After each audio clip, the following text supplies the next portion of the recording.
This game shouldn't exist.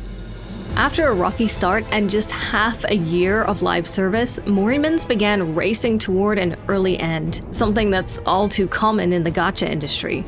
Yet, instead of giving up, fans rallied to save it. Fast forward a couple of years, Morimens is celebrating its 2.5-year anniversary by collaborating with one of the most iconic visual novels of all time and giving away 250 free pulls.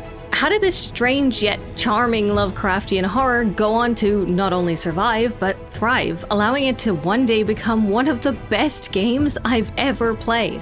As a testament to the fact that Morimens is slowly finding its footing, this video is actually sponsored by Morimens. But wait, hear me out, because the way this came to be is pretty weird. One day, I was looking at the official YouTube channel and thinking, nobody is going to find Morimens through this because it doesn't even look like an official channel.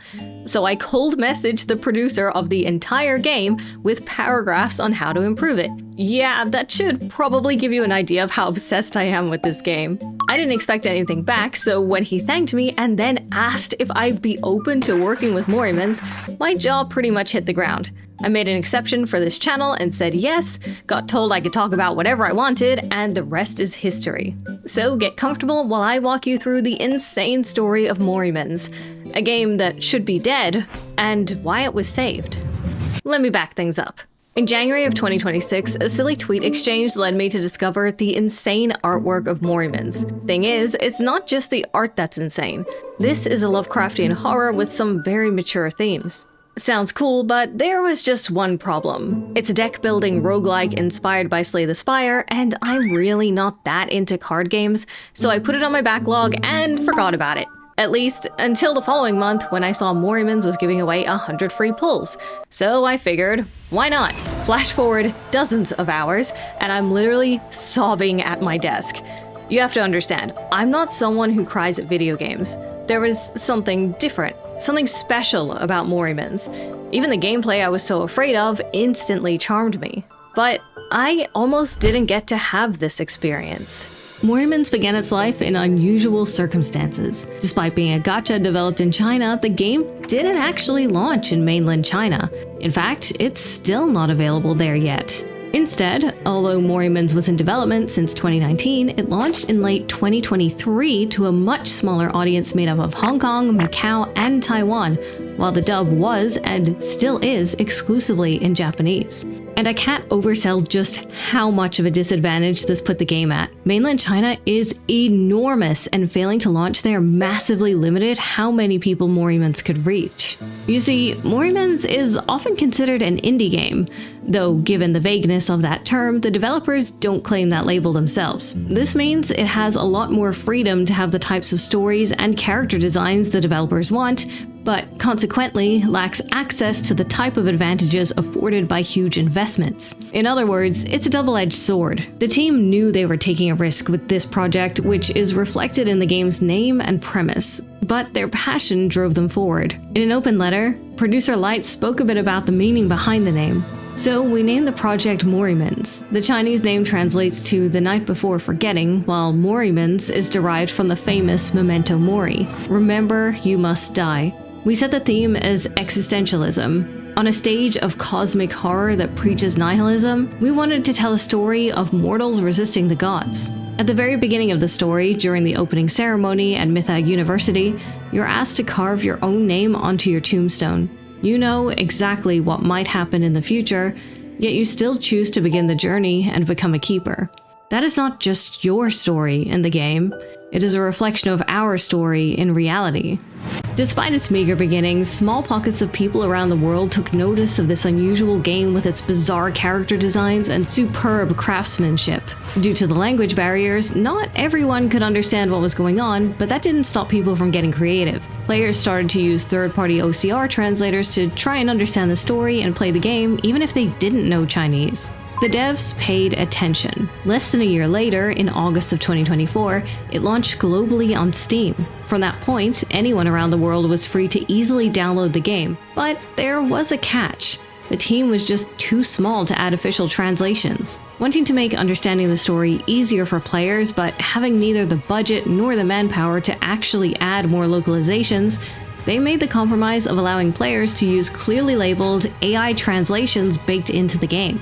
This saved players the trouble of wrangling a third-party translator app, though the results were still, mixed. If you've heard rumors of Morimens having a bad translation, this is where that started. But don't worry, there's a happy ending. So let's look at the big picture. A tiny developer launches Morimens outside China, but only a small fraction of players can officially play it. They make it available on Steam, but the translations are all AI. Content production slowed down. Despite a small yet passionate player base, the game's income wasn't enough to outweigh its live service expenses. Behind the scenes, the second half of 2024 saw the entire team go into save the game mode, according to what producer Light told me. The Steam launch, AI-assisted translation, slowing down content production, all of this was part of the broader effort to keep the project alive. At this point, Morimens was running out of time. As the game neared its first anniversary, it started to feel less like a celebration and more like a goodbye. The team accepted the painful reality that it might not be possible to keep their beloved project afloat, but rather than just pull the plug, the team made contingencies. The devs had a crazy last-ditch plan. If you play gacha games, you might know the heartbreak of a game you loved shutting down suddenly in the middle of its story. The Morimens devs understood this feeling well, so they made a difficult decision. Instead of releasing what was originally planned until the money ran out, they cut everything that wasn't critical to the narrative. Side stories, events, new banner characters, even major main story arcs, and focused all their resources into the story over the final patches.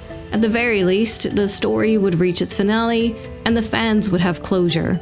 And that's what they did. To give you an idea of just how much the scope of the story had to be changed to make this happen, here's a quote from Jiwei, Morimens' chief scriptwriter, from an interview with Arlieon. The project was originally planned as 3 arcs, each with around 10 chapters of main storyline content. In order to deliver as complete a conclusion as possible within the first arc, information originally intended for Chapter 9 had to be moved forward to Chapter 7, and content originally planned for Chapter 10 of the third arc had to be brought forward to Chapter 8. Material originally planned to be revealed in the second arc, or even during the climax of the third, had to be forcibly compressed into a single chapter. Given the extraordinary complexity of the narrative threads that needed to be untangled and the sheer volume of content that had to be conveyed, we were forced to temporarily set aside a great deal of detail. The devs were forced to cut roughly 30 planned chapters down to 9, and while there are definitely some rough edges in some of the later chapters of Arc 1, I was blown away. Normally, cuts this severe would completely mess up a story's pacing or emotional payoff, but the writers absolutely nailed it. As a final farewell and to give thanks to players, the devs poured the last of their funds into hiring famous near vocalist Emmy Evans to sing the ending theme. They also gave the anniversary character, Tawil, away for free as a login reward and showered players with free pulls so they could enjoy the game's last moments. The curtain was supposed to close on Morimens, but something incredible happened. Even though players knew Morimens might EOS, they kept supporting the game. Recommendations, positive reviews, and sharing the game with others led to more new players joining. Players spent money on a game they knew could end at any time and sent continuous words of encouragement to the team. At this pivotal moment, Morimens' trajectory was suddenly changing. All the efforts the devs had been putting into saving the game since mid-2024 began to pay off. December 24th, 2024 was the day fans could stop holding their breath.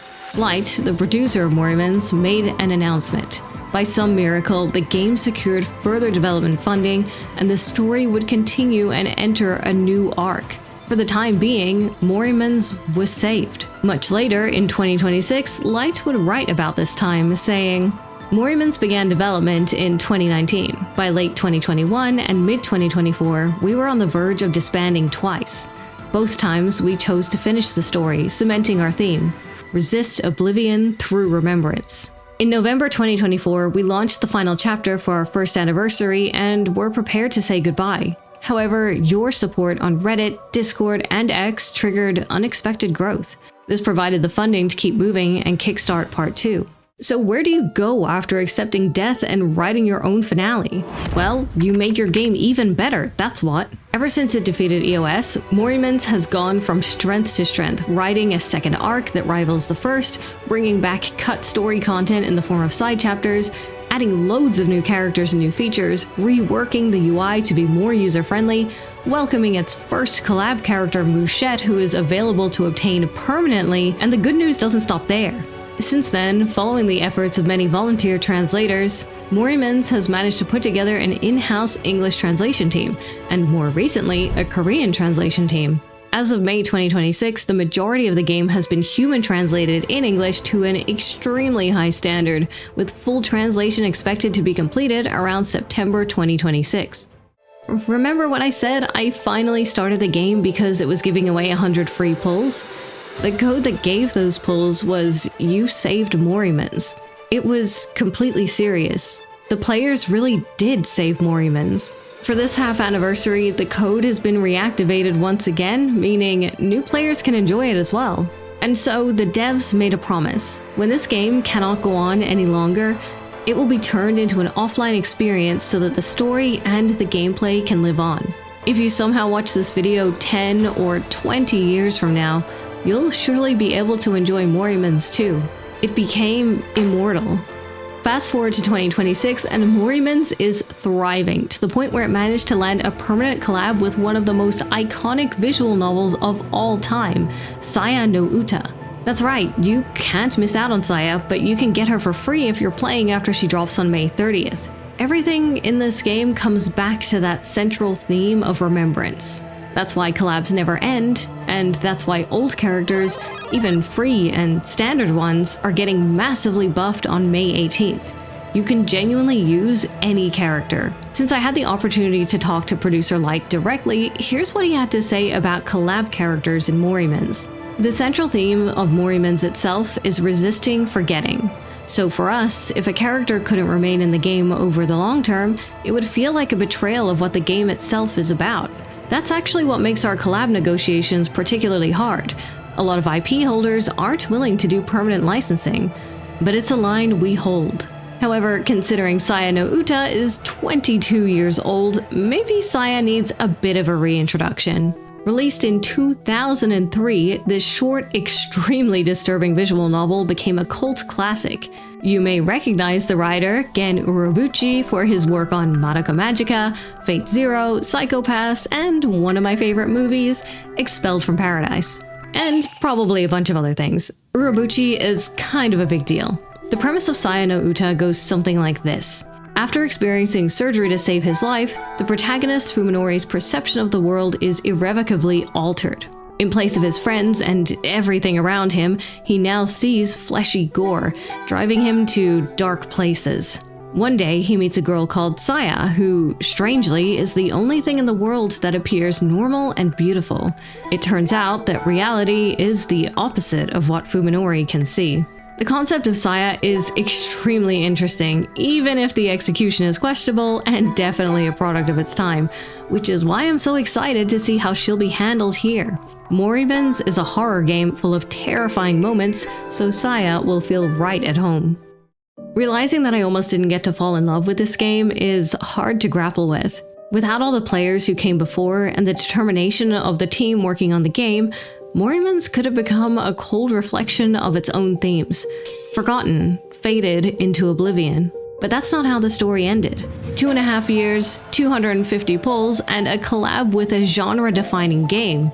2 years ago, this was unimaginable. Knowing what really happened behind the scenes makes the story of Morimens hit even harder, and that's exactly why I had to share this with you all. If you decide to give the game a shot, I hope you'll feel the same way I do. Saya's banner will be available for a whopping 2 to 3 months on her debut, which is significantly longer than normal for this game. That's great for new players, but how can you make sure you get off to the best start to take advantage of this awesome anniversary? I made a whole new channel to answer questions like that, so watch this video to get started with some great beginner tips. I wasn't kidding when I said I was obsessed with this game. Thanks so much for watching.